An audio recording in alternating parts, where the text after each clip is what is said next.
Hello and welcome दोस्तों, स्वागत है आपका हमारे यूट्यूब चैनल में। दोस्तों आज की इस वीडियो में हम बात करने वाले हैं बीए सेकेंड ईयर राजनीति शास्त्र यानी कि पॉलिटिकल साइंस के सेकंड पेपर के एक इंपॉर्टेंट क्वेश्चन के बारे में, जो कि है भारतीय संविधान की प्रस्तावना की विवेचना कीजिए अथवा भारतीय संविधान के प्रमुख लक्षण का विश्लेषण कीजिए। दोस्तों भारतीय संविधान की प्रस्तावना में जो है भारतीय संविधान की मुख्य बातें लिखी गई हैं, इसलिए आज की इस वीडियो में हम इसका प्रस्तावना की विवेचना करेंगे और इसका विश्लेषण करेंगे कि भारतीय संविधान की प्रस्तावना में क्या क्या लिखा गया है। दोस्तों अगर आपको प्रस्तावना का मतलब नहीं समझ में आ रहा हो तो कोई भी पुस्तक अगर लिखी जाती है तो उसके दूसरे या पहले पेज पर जो है प्रस्तावना दिया जाता है, जिसमें कि बहुत जो ज़रूरी चीज़ें होती हैं पुस्तक के बारे में वो लिखी जाती हैं। तो उसी प्रकार से भारतीय संविधान की प्रस्तावना में जो है ज़रूरी चीज़ें लिखी गई हैं और उस प्रस्तावना को पढ़ के ही एक आम आदमी समझ सकता है कि आखिर में भारतीय संविधान में क्या क्या बातें लिखी हो सकती हैं।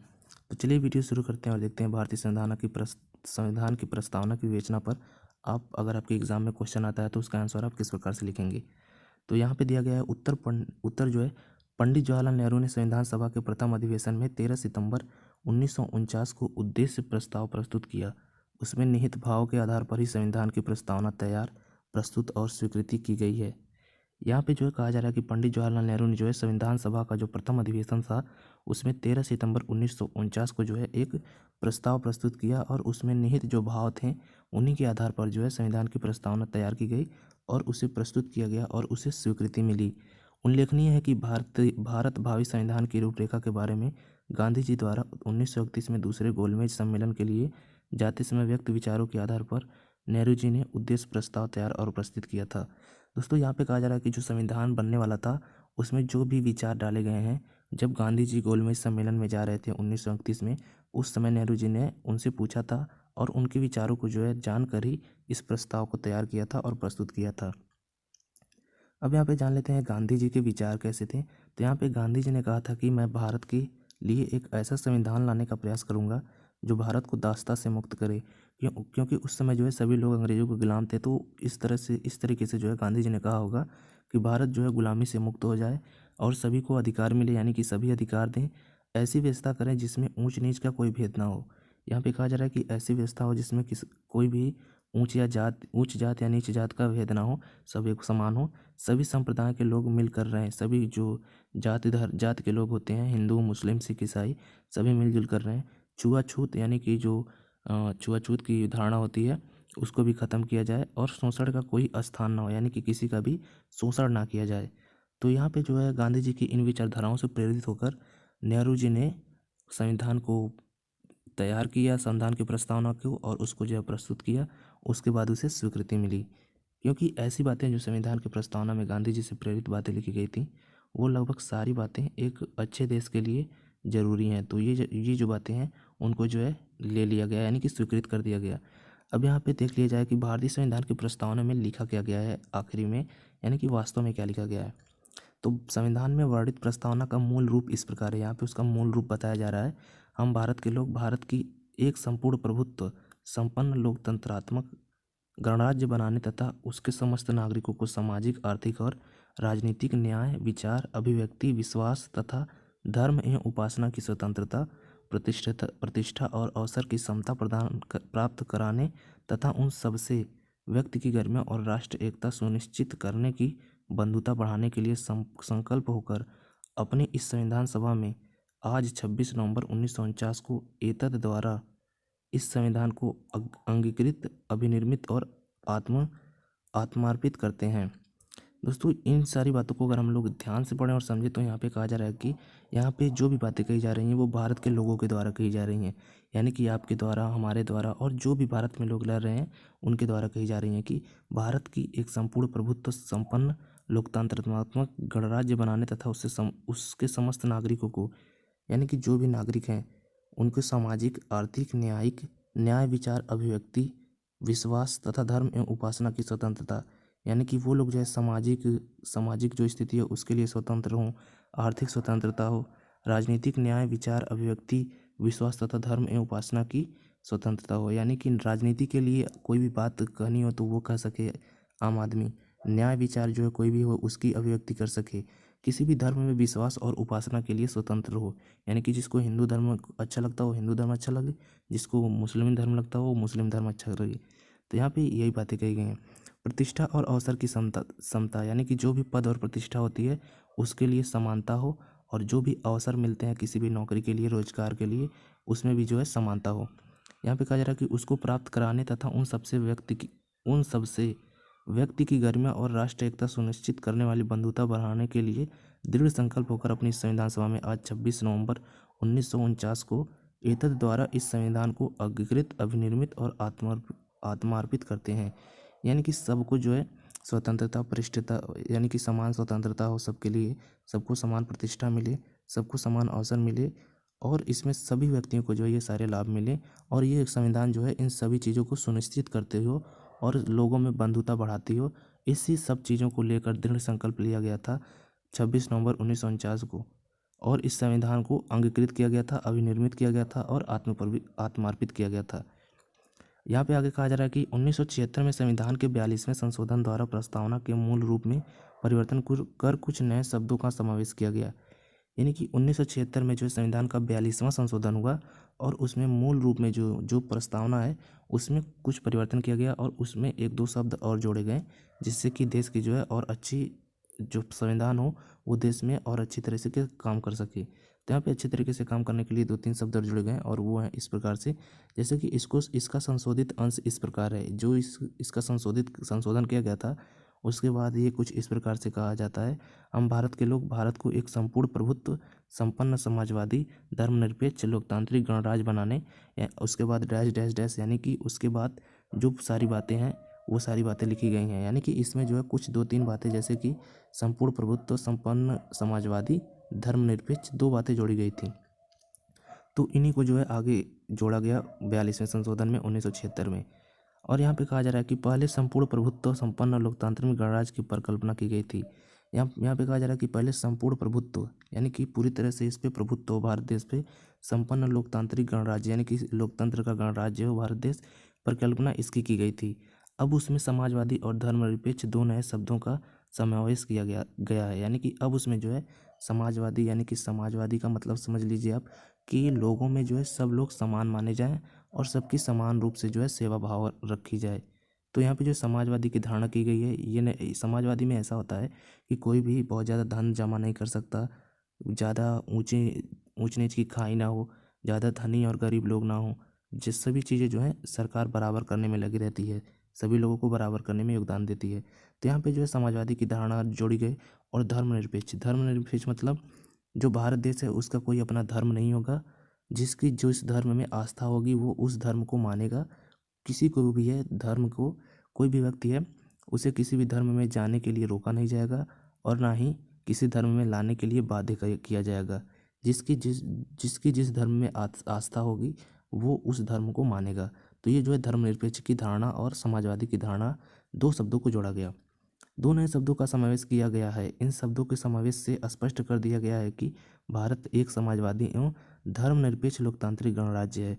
इन दो शब्दों को जोड़ने के बाद ये स्पष्ट कर दिया गया कि भारत एक समाजवादी यानी कि पूंजीवादी नहीं है, समाजवादी और धर्मनिरपेक्ष यानी कि कोई धर्म नहीं मानता है, जिसका जिस धर्म में आस्था है वो उस धर्म को यहाँ पे मान सकता है, लोकतांत्रिक गणराज्य है।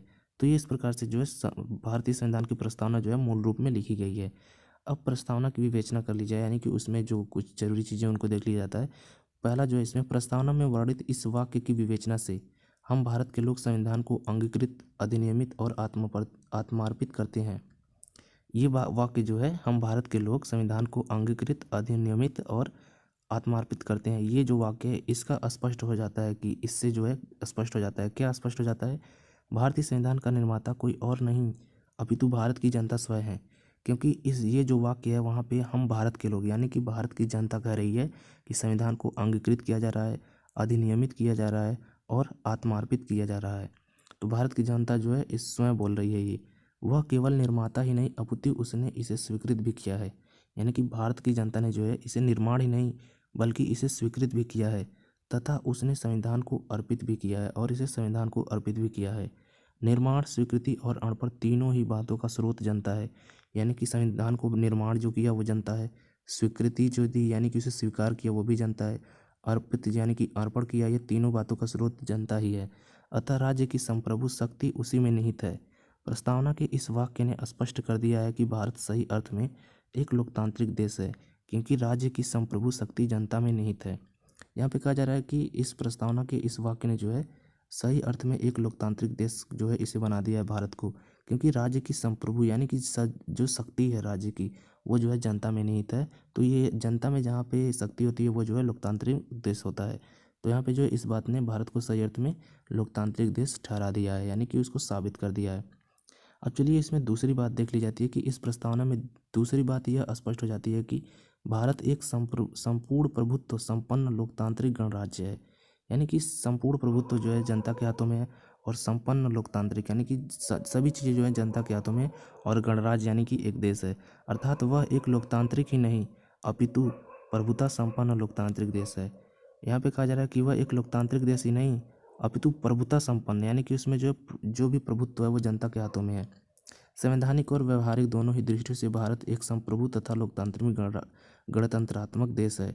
इसी के साथ यह भी स्पष्ट कर देना आवश्यक है कि राष्ट्रमंडल की भारत की सदस्यता उसके लिए प्रतिबद्धता नहीं है, वह जब चाहे इस उससे अलग हो सकता है।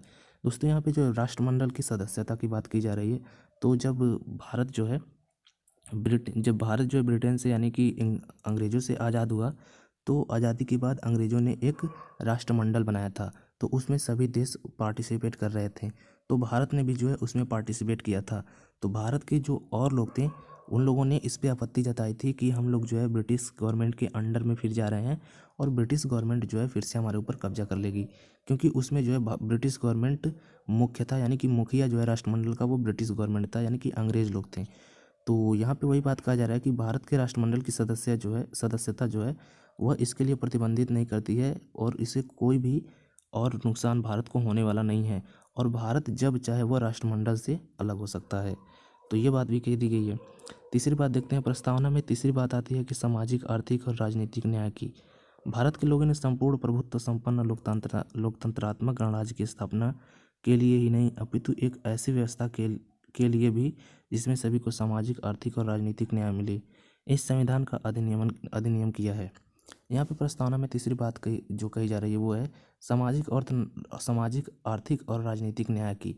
यानी कि किसी भी व्यक्ति को सामाजिक रूप से न्याय मिले, आर्थिक रूप से भी न्याय मिले, राजनीतिक रूप से भी न्याय मिले। तो भारत के लोगों ने जो है संपूर्ण प्रभुत्व संपन्न लोकतंत्रात्मक गणराज्य की स्थापना के लिए ही नहीं अपितु एक ऐसी व्यवस्था के लिए भी जिसमें सभी को सामाजिक, आर्थिक और राजनीतिक न्याय मिले, इस संविधान का अधिनियमन किया है। यानी कि इस संविधान को अपनाया है। क्यों? क्योंकि इसमें जो है कोई भी व्यक्ति है उसे राजनीतिक न्याय, सामाजिक न्याय, आर्थिक न्याय मिलेगी। आगे कहा जा रहा है कि इसे स्वयं को समर्पित किया है, यानी कि इसे स्वयं को समर्पित कर दिया गया है, अपना लिया गया है, तथा इसे स्वयं ही स्वीकृत किया गया, यानी कि इसे स्वयं ही स्वीकारा भी गया है, क्योंकि इसमें सामाजिक, आर्थिक, राजनीतिक सभी तरह की समानता की बात की जा रही है, न्याय की बात की जा रही है। प्रस्तावना के इन शब्दों से स्पष्ट हो जाता है कि भारतीय संविधान में सामाजिक, आर्थिक, राजनीतिक न्याय पर आधारित व्यवस्था की परिकल्पना की गई। यानी कि प्रस्तावना में जो ये सारे शब्द हैं, इनमें इसके आधार पर हम मान सकते हैं कि भारतीय संविधान में जो है सामाजिक, आर्थिक, राजनीतिक न्याय पर आधारित व्यवस्था की परिकल्पना की गई है। यानी कि जो भी व्यवस्था बनेगी, जो भी सरकार की व्यवस्था होगी, उसमें सामाजिक न्याय होगा, आर्थिक न्याय होगा, राजनीतिक न्याय होगा। मौलिक अधिकारों और राज्य के नीति निर्देशक तथ्यों से संबंधित अनुच्छेदों की व्याख्या से प्रस्तावना के इन शब्दों की पुष्टि हो जाती है। जैसे ही हम मौलिक अधिकारों को पढ़ते हैं तो ये जो सारी बातें प्रस्तावना में लिखी गई हैं, ये सारी बातें जो है सत्य साबित होती हैं, क्योंकि मौलिक अधिकारों में इन्हीं सब बातों को और बढ़ाकर लिखा गया है।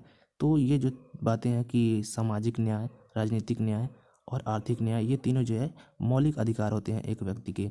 तो प्रस्तावना में सारी बातें जो लिखी गई हैं वो जो है सत्य हो जाती हैं। आगे देखते हैं, जहाँ तक राजनीतिक न्याय का प्रश्न है तो इसका उत्तर यह है कि राजनीतिक क्षेत्रों में लोगों को स्वतंत्रता एवं समानता प्राप्त हो, जाति, वर्ण, धर्म, लिंग और भाषा आदि के आधार पर कोई भेदभाव ना हो।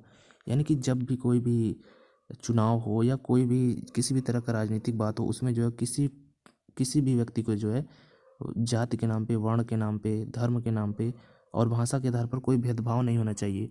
हर एक जाति का, हर एक वर्ग का व्यक्ति जो है राजनीतिक क्षेत्र में योगदान दे सकता है या राजनीतिक क्षेत्र में आ सकता है। इसमें जो है कोई भी धांधली नहीं होनी चाहिए, रोक नहीं होनी चाहिए कि इस जाति का व्यक्ति जाएगा और इस जात का नहीं जाएगा, किसी धर्म का व्यक्ति जाएगा, किसी धर्म का व्यक्ति नहीं जाएगा। तो राजनीति में जो है एकदम न्याय की बात होनी चाहिए। सैद्धांतिक दृष्टि से मौलिक अधिकारों, वयस्क मताधिकार तथा संविधान के अन्य राजनीतिक प्रावधानों के माध्यम से हमें पूर्ण राजनीतिक न्याय देने की संविधान में व्यवस्था की गई है। यहाँ पे आगे कहा जा रहा है कि सैद्धांतिक दृष्टि यानी कि सिद्धांतिक दृष्टि से देखा जाए तो मौलिक अधिकार जो हैं हमें बताते हैं कि हम जो है राजनीतिक क्षेत्र में जो है अपना योगदान दे सकते हैं, राजनीतिक क्षेत्र में आ सकते हैं। वयस्क मताधिकार यानी कि एक वयस्क मताधिकार यानी कि ये एक वयस्क आदमी मतदान कर सकता है। उसे किसी लिंग, धर्म, जाति के आधार पर जो है उसे अलग नहीं किया जा सकता, उससे मतदान का हक नहीं छीना जा सकता, वो मतदान दे सकता है। तथा संविधान के अन्य राजनीतिक प्रावधानों के माध्यम से हमें पूर्ण राजनीतिक न्याय देने की संविधान में व्यवस्था की गई है। तो यहाँ पे कहा जा रहा है कि अन्य जो राजनीतिक प्रावधान है संविधान में, उनके माध्यम से जो है राजनीतिक न्याय देने की संविधान में व्यवस्था है, जिससे कि कोई भी राजनीति में आने से रोका नहीं जा सकता है किसी को भी। परंतु आर्थिक कारणों जैसे गरीबी, आर्थिक असमानता और आर्थिक शोषण आदि तथा लोकतांत्रिक प्रवृत्तियों का पूर्णतः विकास न होने के कारण व्यवहारिक दृष्टि से सामाजिक न्याय को वह स्थिति नहीं प्राप्त हो पाई है जो होनी चाहिए। यहाँ पे कहा जा रहा है कि परंतु आर्थिक कारणों से यानी कि सभी के पास पैसा नहीं होता है, तो गरीबी है आर्थिक कारण, आर्थिक असमानता यानी कि जो लोग बड़े लोग होते हैं, धनी लोग होते हैं, उन धनाढ्य होते हैं, उनके पास पैसा ज़्यादा होता है तो वो राजनीतिक क्षेत्र में कामयाब हो जाते हैं, लेकिन गरीब लोग नहीं हो पाते हैं। आर्थिक शोषण कई लोगों का होता है। इस प्रकार से जो है लोकतांत्रिक प्रवृत्तियों का जो है पूर्णतः विकास न होने के कारण व्यवहारिक दृष्टि से सामाजिक न्याय को वह स्थिति नहीं प्राप्त हो पाती है। कागजों में तो दिया गया है कि सभी को राजनीतिक जो है न्याय मिलेगा, लेकिन किसी के पास पैसा ही नहीं है तो वो किस प्रकार से राजनीति में उतर सकता है, क्योंकि राजनीति में तो पैसा लगेगा। तो इसीलिए जो यहाँ पे कहा जा रहा है कि राजनीतिक न्याय तो दिया गया है संविधान में, लेकिन आर्थिक असमानता और गरीबी के कारणों की वजह से राजनीतिक न्याय की वह स्थिति प्राप्त नहीं हो पाई है, यानी कि वह स्थिति नहीं मिली है जो होनी चाहिए। आगे बढ़ते हैं, देखते हैं अगला। सामाजिक, आर्थिक और राजनीतिक न्याय के साथ साथ मूल प्रस्तावना में विचार, अभिव्यक्ति, विश्वास, धर्म और उपासना की स्वतंत्रता, प्रतिष्ठा एवं अवसर प्राप्ति की समानता तथा ऐसा भ्रातृत्व भाव बढ़ाने की भी बात कही गई है जिससे व्यक्ति की गरिमा और राष्ट्र की एकता सुनिश्चित हो। आगे कहा जा रहा है कि सामाजिक, आर्थिक और राजनीतिक न्याय के साथ, यानी कि सामाजिक न्याय भी होगा, आर्थिक न्याय भी होगा, राजनीतिक न्याय भी होगा। इसके साथ साथ मूल प्रस्तावना में और क्या बातें लिखी गई हैं? विचाराभिव्यक्ति यानी कि कोई भी आदमी अपने विचारों को अभिव्यक्त कर सकता है, उसके मर्जी जो उसके दिल में, उसके मन में जो है वो बोल सकता है, बगैर वो किसी धर्म विशेष को टारगेट ना करता हो, किसी जात के ऊपर ना हो, किसी नस्ल के ऊपर ना हो। इस प्रकार की बातें छोड़कर वो जो है अपने विचारों को अभिव्यक्त कर सकता है, यानी कि विचार अभिव्यक्ति कर सकता है। विश्वास यानी कि कोई किसी भी धर्म पर विश्वास कर सकता है, किसी इंसान पर विश्वास कर सकता है। धर्म और उपासना की स्वतंत्रता यानी कि वो किसी भी धर्म को मान सकता है और उपासना कर सकता है उसकी, यानी कि उसको पूजा कर सकता है, इसमें उसे पूर्णतः स्वतंत्रता मिलेगी। प्रतिष्ठा एवं अवसर प्राप्ति की समानता यानी कि प्रतिष्ठा जो मिलती है, पद प्रतिष्ठा, उसमें भी, और अवसर यानी कि सरकारी नौकरी हुई या प्राइवेट नौकरी हुई, हर जगह जो है अवसर की समानता जो होना चाहिए। तथा ऐसा भातृत्व यानी कि ऐसा भाई भाई जैसा रिश्ता होना चाहिए, ऐसा भाई जैसा भाव होना चाहिए जिससे व्यक्ति की गरिमा और राष्ट्र की एकता सुनिश्चित हो, जिससे व्यक्ति की गरिमा भी बनी रहे, यानी कि कोई व्यक्ति है उसके इज्जत ना जाए, उसके ऊपर कीचड़ ना उछाला जाए, और राष्ट्र की एकता सुनिश्चित हो, यानी कि राष्ट्र में एकता रहे, फूट ना हो। प्रस्तावना का यह अंश इस सिद्धांत पर आधारित है कि व्यष्टि हित और समष्टि हित में कोई टकराव नहीं है तथा दोनों एक दूसरे के पूरक हैं। यहाँ पे कहा जा रहा है कि प्रस्तावना का यह अंश जो है व्यष्टि हित और समष्टि हित जो है में टकराव नहीं पैदा करता है, और ये दोनों एक दूसरे के पूरक हैं। आगे देखते हैं। कुल मिलाकर हम यह कह सकते हैं कि हमारे संविधान निर्माताओं ने प्रस्तावना में ही स्पष्ट कर दिया है कि संविधान के माध्यम से एक ऐसी लोकतांत्रिक व्यवस्था की स्थापना की जाएगी जो सही अर्थ में लोकतांत्रिक तथा सामाजिक, आर्थिक एवं राजनीतिक न्याय और व्यक्ति की गरिमा एवं राष्ट्रीय एकता पर आधारित होगी। दुर्भाग्य की बात है कि देश की अर्धसामंती एवं अर्ध पूंजीवादी व्यवस्था के कारण प्रस्तावना के इन लक्ष्यों की उतनी पूर्ति नहीं हो सकी है जितनी होनी चाहिए। यहाँ पे कहा जा रहा है कि प्रस्तावना में ही बातें स्पष्ट कर दी गई हैं कि भारत में जो है सामाजिक, आर्थिक और राजनीतिक न्याय मिलेगा और व्यक्ति की गरिमा पर राष्ट्रीय एकता मिलेगी, यानी कि व्यक्ति की गरिमा भी होनी चाहिए और वो गरिमा जो है राष्ट्रीय एकता पर आधारित होनी चाहिए।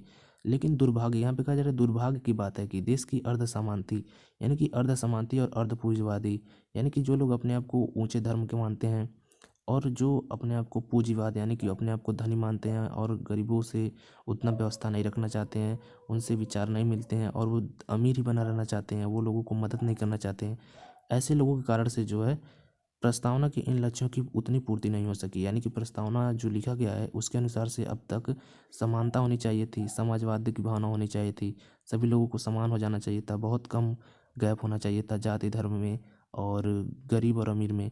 लेकिन अभी भी जो है जाति धर्म की खाई और अमीर गरीब की खाई जो है उतनी ही बड़ी है। यूँ तो कहें कि थोड़ी मोड़ी कम हुई है नाम मात्र की, लेकिन अभी भी जो है बड़े जात के लोग छोटे जात के लोगों से नफरत करते हैं। और जो धनी लोग हैं वो गरीबों को देखना नहीं चाहते हैं, वो गरीबों को अमीर होते नहीं देखना चाहते हैं।